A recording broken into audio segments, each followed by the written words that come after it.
Irmãos, eu quero convidar vocês a abrirem as suas Bíblias, como nós já lemos pelo menos um versículo no início do nosso culto.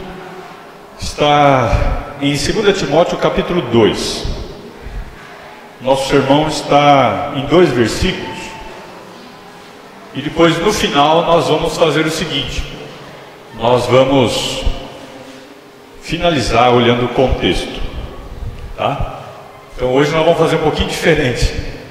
A gente sempre olha o contexto antes do texto, mas hoje a gente vai ver o contexto só no final, tá bom? 2 Timóteo capítulo 2.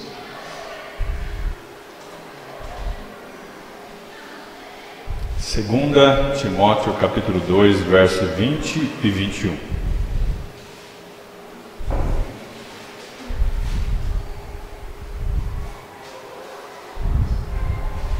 Palavra santa de Deus, imaculada, diz assim: Ora, numa grande casa não há somente utensílios de ouro e de prata, há também de madeira e de barro.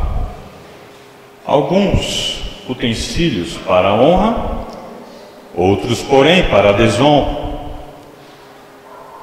Assim, pois, verso 21, se alguém a si mesmo se purificar destes erros, será utensílio, será vaso para a honra, santificado e útil ao seu possuidor, estando preparado para toda boa obra. Amém? Muito bem, nós temos aqui 2 versículos fáceis de entender. O apóstolo Paulo escreve essa carta para o seu filho na fé, filho Timóteo, ainda um pastor jovem, e com a finalidade de mostrar para Timóteo, que estava em Éfeso, de que o combate contra o gnosticismo desenfreado, que era relutante na época em que Timóteo ali estava, só para a gente entender um pouquinho o gnosticismo que imperava. Eles não acreditavam na ressurreição de Cristo, eles acreditavam que a matéria é má, sendo que a palavra de Deus diz que tudo que Deus fez é bom.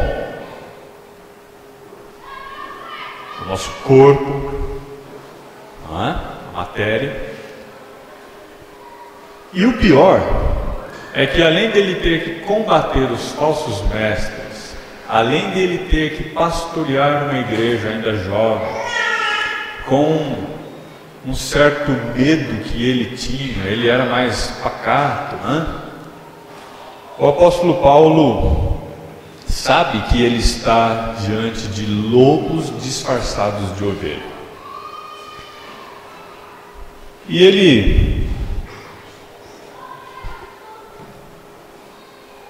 inclusive Paulo, antes um pouquinho da sua partida, ele pega e fala bem assim para Timóteo. Eu fico imaginando você ouvindo esse discurso.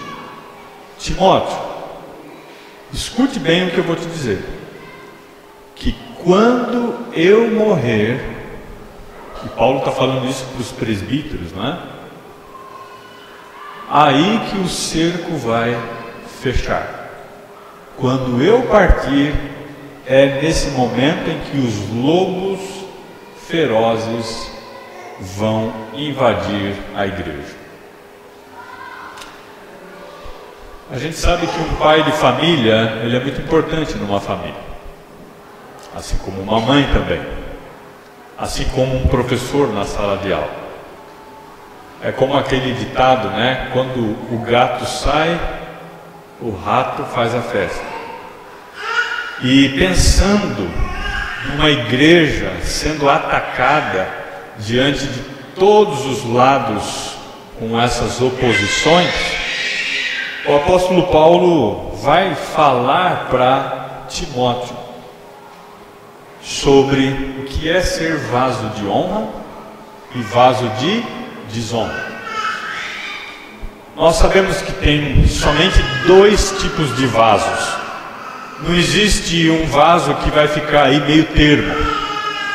Ou eu sou vaso de honra, ou eu sou vaso de desonra. O primeiro versículo, que eu vou usar ele como a nossa introdução, fala bem assim: ora, numa grande casa existem esses vasos, existem esses utensílios. Essa casa, ou essa grande casa, está se referindo, assim como no Antigo Testamento se referia, está se referindo e falando sobre a igreja. Seja essa casa onde a igreja, preste bem atenção, agora também é família. Vou repetir. Há uma grande casa, que o texto fala, ele está se dirigindo a uma igreja, mas agora ele vai falar que é uma família. E aí você e eu já começamos a pensar: eu sou então essa casa, essa igreja e essa família? Por que grande? Porque está pensando na nação de Israel, está pensando nos escolhidos de Deus, o princípio é para a igreja, está pensando também em grandes famílias, a família da fé. Muito bem, nós conseguimos detectar isso no verso 20. Então, dentro da igreja, dentro da família, dentro dessa casa, há vários utensílios, vasos de ouro, de prata, mas há também de madeira e de barro, alguns para a honra e outros, porém, para a desonra. Então, o versículo 20 mostra claramente o objetivo que Paulo está falando com Timóteo. O que ele está querendo dizer? Que estamos lutando contra os falsos mestres, o gnosticismo, que eles não são os vasos de honra, e sim os vasos de desonra. E que só atrapalha, só traz divisão, só traz ira, gritaria, discórdia. E que ao ter a minha partida, eles vão invadir. Paulo fala dessa casa de Deus nas pastorais, no Novo Testamento, de que essa família de Deus, essa casa de Deus, a igreja, ela não pode ser uma casa de bagunça, aonde na igreja cada um faz o que bem entende. Por quê? Paulo fala que é coluna e baluarte do Deus da verdade. Aonde que Deus habita? Na igreja, não nas paredes, no prédio. Deus habita na igreja, que somos nós, pessoas. E se Deus habita em mim, eu entendo que para eu ser a sua igreja, coluna, forte, alicerçada em Deus, aonde Ele guarda a verdade.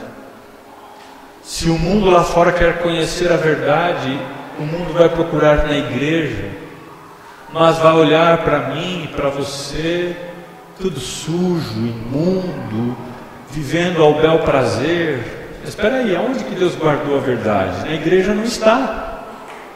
Por isso então eu fico onde eu estou. E quando as pessoas se deparam com uma igreja pura, limpa, imaculada, olha, realmente Deus existe. Pessoas feitas do mesmo material que eu, como barros, como vasos, mas são vasos de honra e não de desonra.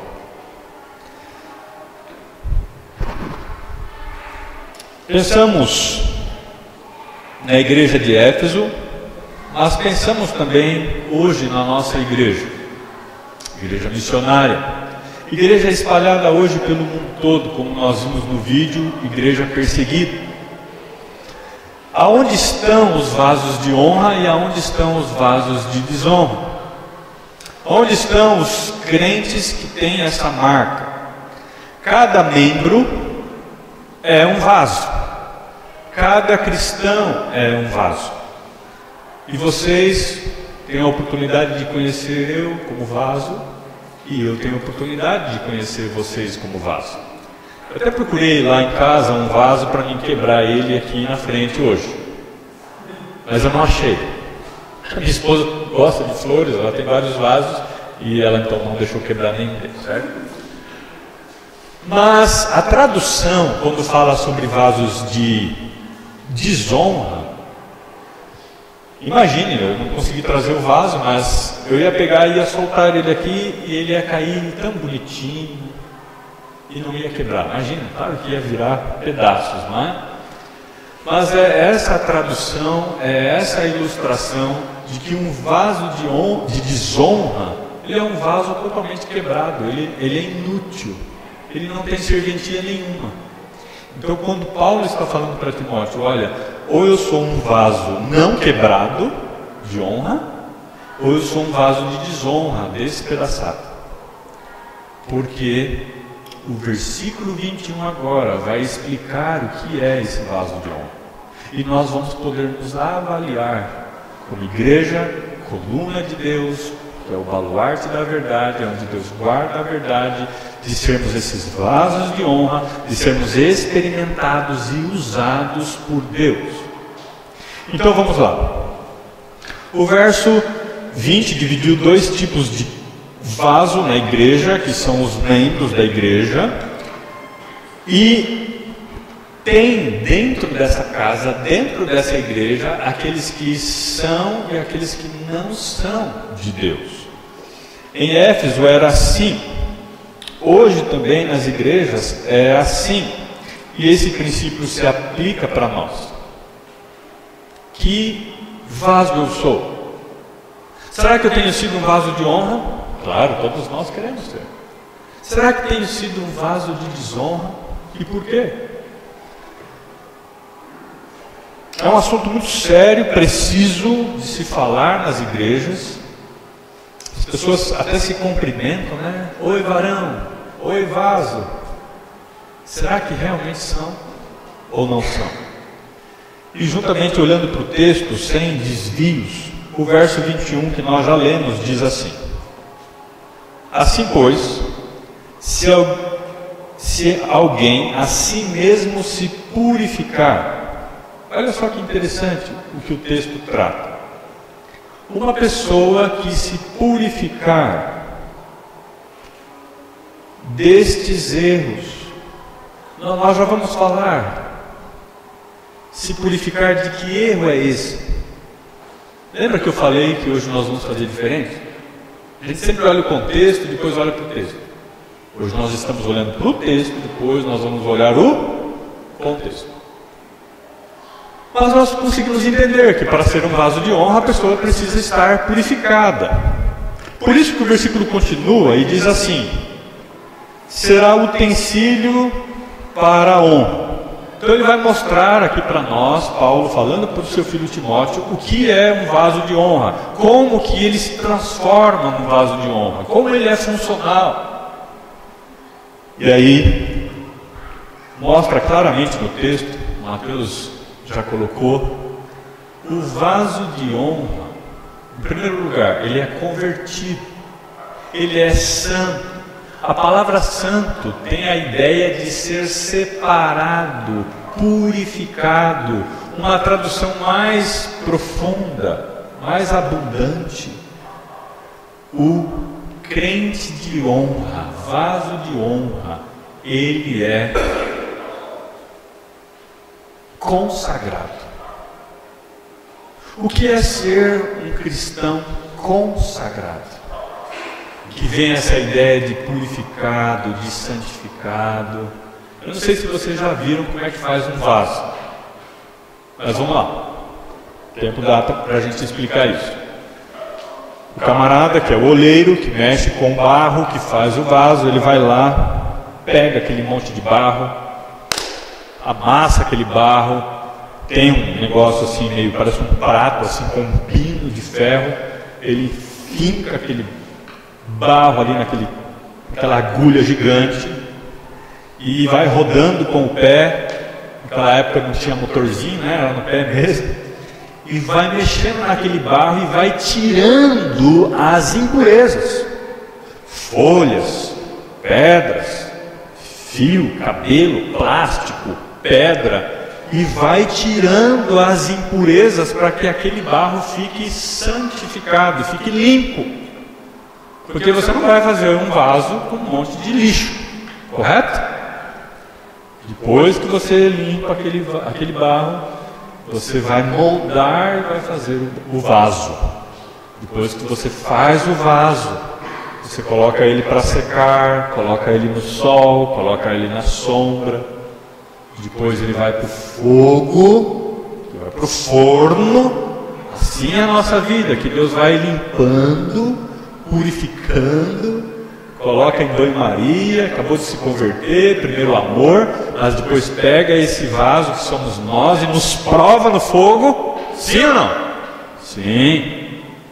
Depois sai do fogo, depois vai começar a pintar, embelezar, moldar, e depois coloca o vaso em lugares de destaques. Olha o que eu fiz, Deus mostra, olha o que eu fiz na vida da Cláudia, ó, tá vendo? Olha só o que Deus fez na vida da Marlene, que legal. E Deus então vai mostrando quem são os seus vasos de honra.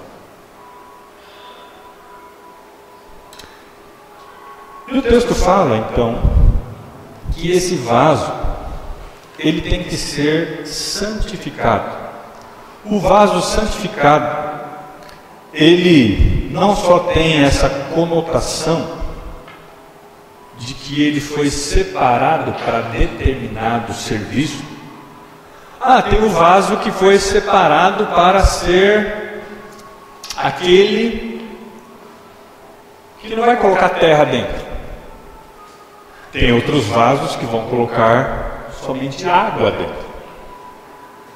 E cada vaso vai ter a sua função, seja com areia, seja com terra, seja só com água, e por aí vai. E esse vaso, ele não pode estar furado, ele não pode manchar, passa-se um produto por dentro dele, aquela coisa toda.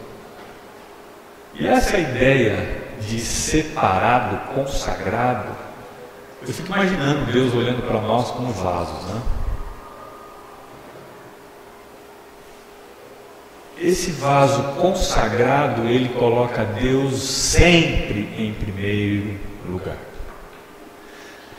Imagine que eu sou um vaso.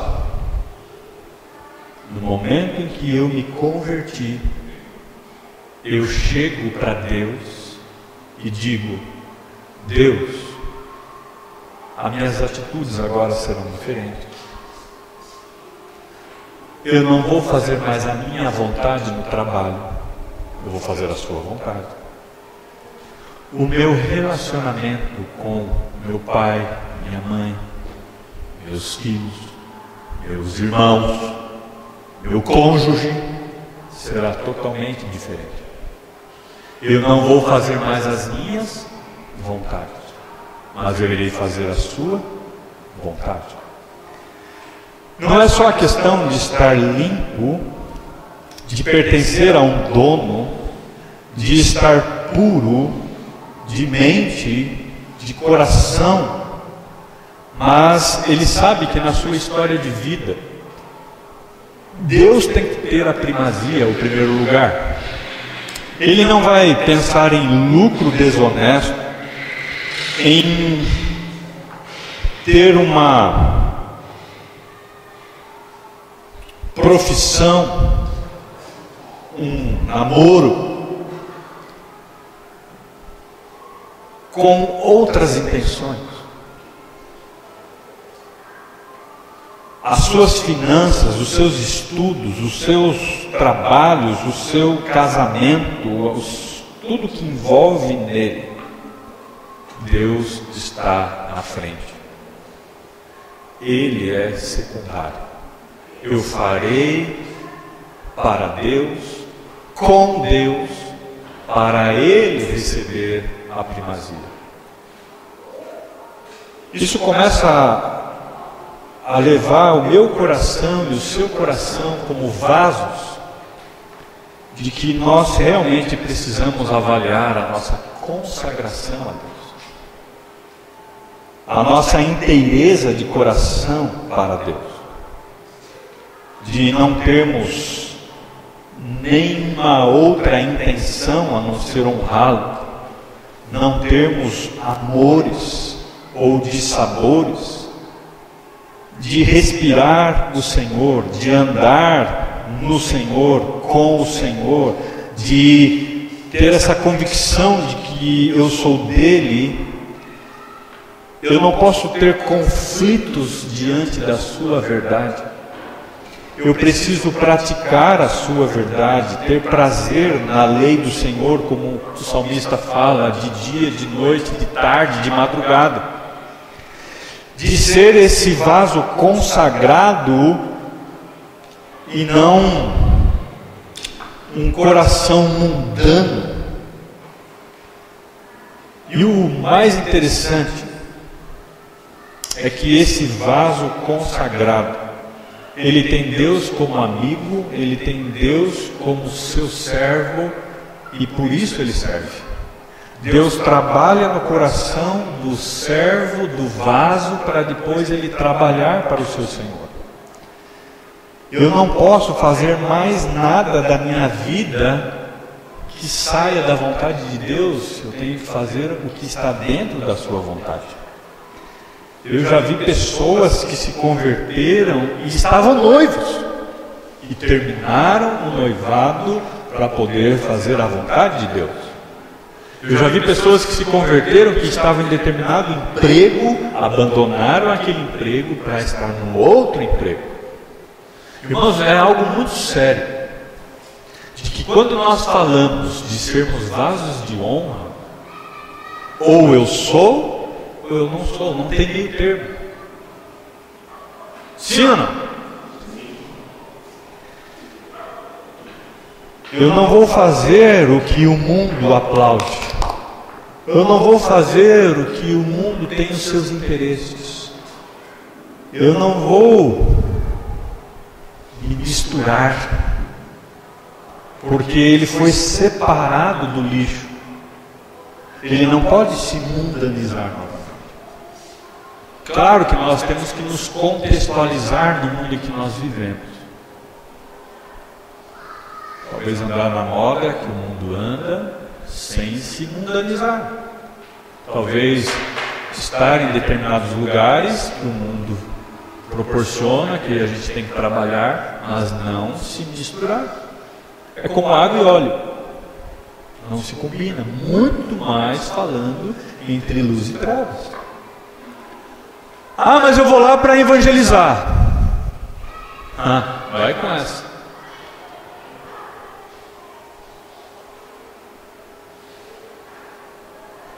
Irmãos, nós estamos aqui somente com um versículo, aonde o verso 21a, Mateus já está adiantado, colocou já a parte B. Pode voltar um pouquinho. Mas nós temos que pensar se eu tenho sido esse instrumento consagrado, separado, exclusivo, só para Deus. Porque senão nós não seremos vasos de honra.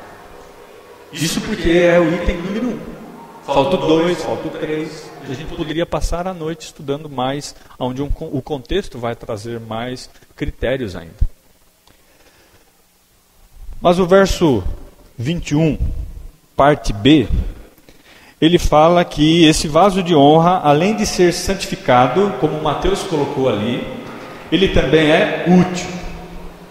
Aí já vem uma outra pergunta para nós. Eu tenho sido vaso de honra, não só santificado, mas agora útil.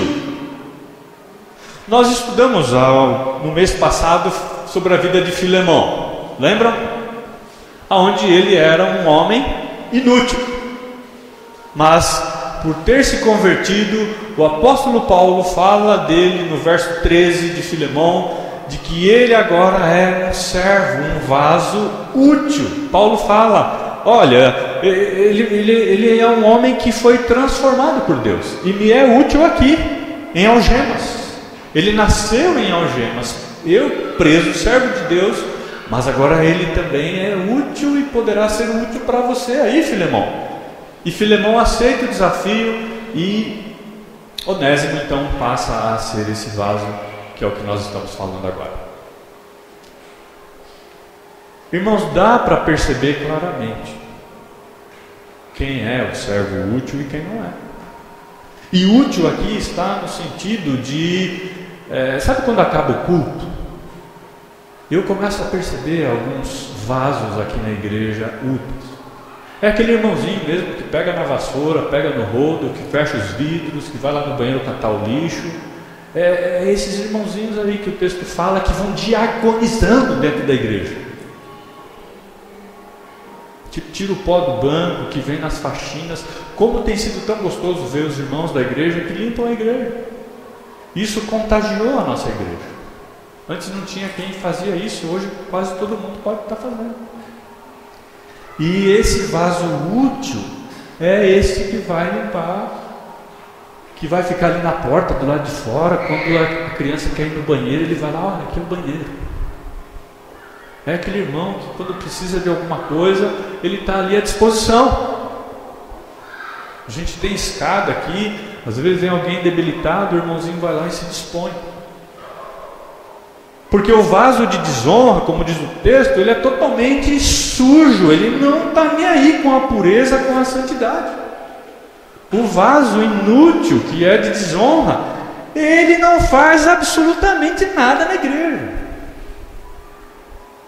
Ele põe a mão para trás, ele cruza os braços, porque ele é um vaso quebrado, despedaçado.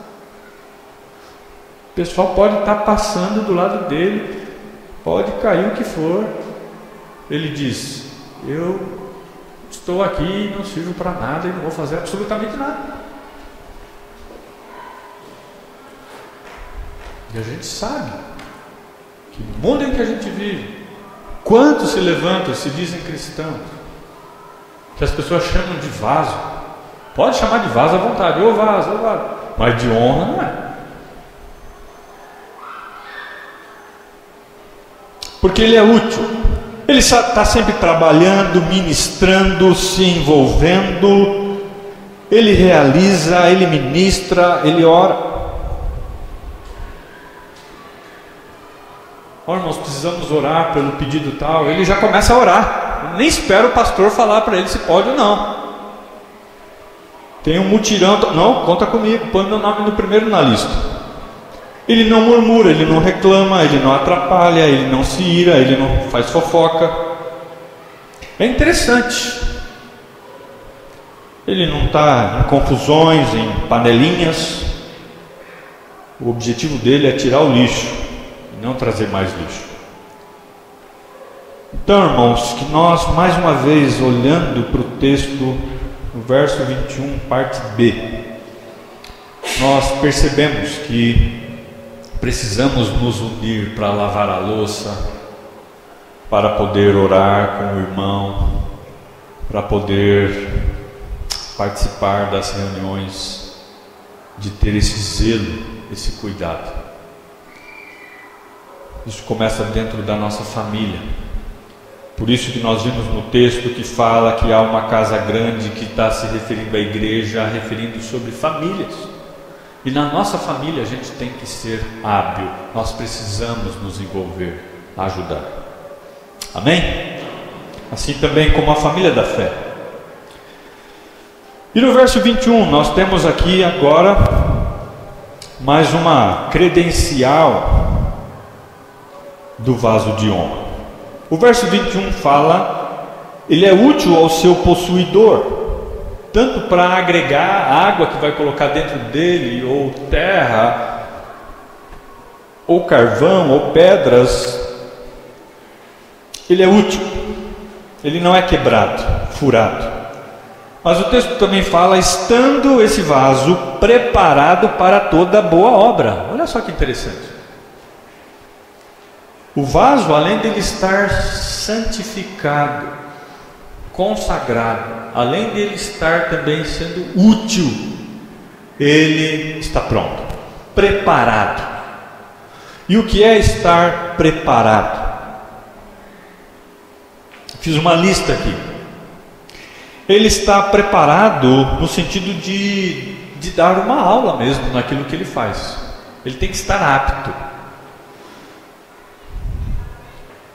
Ele aconselha, ele discipula, ele oferta, investe, ele trabalha no sentido de socorrer os aflitos, desesperados, ele é hospitaleiro, ele lava os pés. Olha que interessante.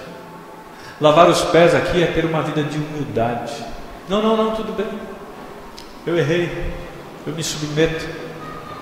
Ele é obediente aos comandos, ele é submisso às autoridades, ele gosta de ser ensinável, ele aprende fácil as coisas.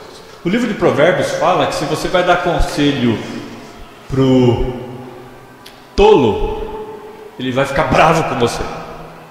Mas quando você dá conselhos ao sábio, ele vai te cumprimentar, ele vai bater palma e vai agradecer o seu conselho. Então, além do servo, do vaso, que está consagrando a sua vida para Deus ao ponto de ser útil, ele também começa a ministrar, ajudar outros. Todos gostam de estar ao lado dele. Ninguém vai falar dele. Ele é um obreiro aprovado. Será que eu tenho sido esse vaso de honra e não de desonra? Será que eu tenho sido um vaso de desonra e não de honra? Por isso que eu quero convidar você a olharmos para o nosso contexto para terminarmos o nosso tempo aqui. A palavra de Deus nos ensina, no nosso contexto, está aí os versículos que eu vou usar, 2 Timóteo capítulo 2, verso 16. Lembra que nós vimos no verso 21? Eu quero ser esse vaso de honra. O verso 21 fala assim: pois se alguém a si mesmo se purificar destes erros. Pastor Marcos, o que é se purificar desses erros? Nós temos dois erros que o texto aponta no contexto. O verso 16 fala do primeiro erro. Um cristão de honra, um vaso de honra, ele se purifica desse primeiro erro. Por isso que Paulo fala para Timóteo, verso 16: evita igualmente os falatórios inúteis. É uma pessoa que se purifica dos seus erros nesse sentido. Ele não aceita as falsas doutrinas. Ele não age de acordo com a sua razão, com os seus princípios e as suas vontades. Ele vai procurar se purificar dos seus erros, não aceitando doutrinas falsas como os falsos mestres faziam, como aqueles que são chamados de gnósticos. Falatórios inúteis, como diz lá em Ezequiel capítulo 13, falam que são profetas, falam que conhecem a verdade, mas só falam mentira e abobrinha. Mas eu quero fazer do meu jeito. Não, eles não agem assim. Quem é vaso de honra, ele segue a autoridade bíblica, a palavra de Deus, e não suas filosofias. O texto fala que ele evita então falatórios inúteis e profanos, pois os que deles usam passarão a impiedade ainda maior. Verso 17: além disso, a linguagem deles corrói como câncer, entre as quais se incluem Himeneu e Fileto. Paulo está falando para Timóteo de pessoas que não eram vasos de honra, que eram vasos de desonra, que não queriam mudar, que preferiam os seus conceitos, as suas verdades, que na verdade eram mentiras. Irmãos, nós temos gostos e costumes, Nós sabemos de quantas igrejas que vivem com gostos e costumes, que são costumes humanos, gostos humanos, que não são bíblicos. E nós lutamos, como o livro de Ezequiel fala, nós queremos ter o coração de pedra, e Deus fala: eu quero tirar o coração de pedra e colocar o coração de carne, eu quero quebrantar o seu coração, eu quero que cada um de nós tenhamos uma vida de arrependimento, de trocar aquilo que é valor eterno.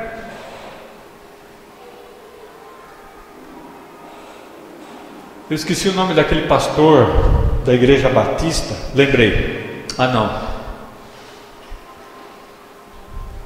Muitos anos serviu a Igreja Batista, perdi o nome dele. Ele fez um transplante de coração. Ele já faleceu, embora depois do transplante ele viveu um bom tempo. E ele até brincava, né? Ele fez o transplante de coração e aí depois ele disse assim: eu preciso me converter de novo. Parece, né? Ainda bem que o Senhor salva por completo. Você pode trocar o rim, pode trocar o coração, que não vai ter problema nenhum. Mas por que eu estou lembrando desse homem? Porque a gente conhece pessoas que fizeram transplante de rim, de coração, de tantas outras coisas, e que correm o risco de rejeição. Sim ou não? Sim. E nessa cirurgia de que Deus vem e salva a nossa alma, salva o nosso coração, nós ainda crentes em Cristo agora, nós queremos ter rejeição nesse transplante espiritual de Deus. Mas eu estou com saudade do meu coraçãozinho antigamente. Não, eu não posso querer ter o coração que eu tinha antes. Pecado não se trata, pecado se arranca. É confessar, abandonar, alcançará misericórdia. Aquele que esconde jamais prosperará. Não vai ser vaso de honra. Isso é para mim, isso é para nós. Por isso que ele fala de que precisa purificar dos erros. O primeiro então está aí, e ele cita Himeneu e Fileto como exemplo. O verso 18 fala assim: estes se desviaram da verdade, asseverando que a ressurreição já se realizou, e estão pervertendo a fé a algum. Eram homens que não eram cristãos verdadeiros, não eram homens de honra, mulheres de honra, vasos de honra, que se desviam da verdade, pervertem mesmo. Mas nós encontramos agora o segundo erro que deve se purificar. Verso 19 diz: entretanto, o firme fundamento de Deus permanece, tendo este selo: o Senhor conhece os que lhe pertencem, e mais. Qual é o segundo erro que nós, que queremos ser vasos de honra, precisamos nos afastar? Aparte-se da injustiça todo aquele que professa o nome do Senhor. Amém? Eu não posso andar de mãos dadas com um cadáver. Eu não posso andar de mãos dadas com essa injustiça. Eu preciso lembrar do que nós vimos, de que o vaso de honra, ele se santifica, ele se dispõe em tudo que ele for fazer, falar, pensar. Deus é exclusivo para ele, ao ponto de ser útil e ao ponto de estar preparado. Por isso que no verso 15, muitos conhecem esse versículo. Paulo, do grupo Logos, compôs um cântico. Diz assim, verso 15: procura apresentar-te a Deus aprovado, como obreiro, como vaso que não tem do que se envergonhar. E esse versículo mostra que ele é santificado, útil, preparado, obreiro aprovado, não se envergonha e ainda maneja bem a palavra da verdade. Nós queremos ser úteis, nós queremos estar consagrados, nós queremos estar preparados, Estamos nos debruçando diante da verdade. Quero desafiar você a orar comigo.